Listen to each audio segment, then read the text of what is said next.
Welcome to my channel SMTS blog. আজকে আমরা দেখাবো একটা সিম্পল আই মেকআপ। তোমার মাসিমণি যেহেতু মেকআপ আর্টিস্ট, সেই জন্য ওনাকে বলা হয়েছিল মেকআপটা করে দেওয়ার জন্য। তো উনি একদমই হালকা মেকআপ চাইছিল, কোনোদিন মেকআপ করেইনি, তো সেই জন্য একটু আনকমফোর্টেবল ফিলিংও হচ্ছিল ওনার। তো যাই হোক, হালকার ওপর দিয়ে আই মেকআপটা করা হচ্ছিল। আগে ব্ল্যাক একটা শেড নেওয়া হয়েছিল, তারপরে একটু গ্রিন শেড নেওয়া হয়েছিল কারণ ওনার শাড়িটার কালারটা গ্রিন ছিল। তারপরে হচ্ছে একটা হালকা পিঙ্কিশ টাইপের একটা শেডিং নেওয়া হয়েছিল। দেন আইলাইনারটা দিচ্ছিল।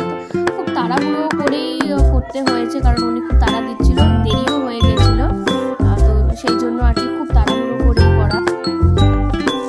লিপস্টিকের শেডটা দেখানো হচ্ছিল, যেহেতু উনি অন্য কালার পরবে না, মানে একটু ডার্ক টাইপের কিছু পরবে শেডের, তো সেই জন্য ওনাকে সেই শেডটাই লাগানো হচ্ছিল। তারপর চুলটা খুব একটা ভালো স্যাটিসফাই হয়নি মাসিমণিও, তো কারণ খুব তাড়াহুড়োতেই করা হয়েছে, বান মতন করে দেওয়া হয়েছিল, আর একটু দরকার ছিল অনেক কিছু করার জন্য, তো সামহাও সেটা পসিবল হয়ে চুলটা ক্রিয়েট হয়ে গেছে। তারপরে গয়নাগাটি পরিয়ে দেওয়ার পরে এই লুকটা ছিল সিম্পলের মধ্যে, সত্যি অনেকে খুব ভালো লাগছিল। তো আশা করি আমার ব্লগটা ভালো লেগেছে। Thank you.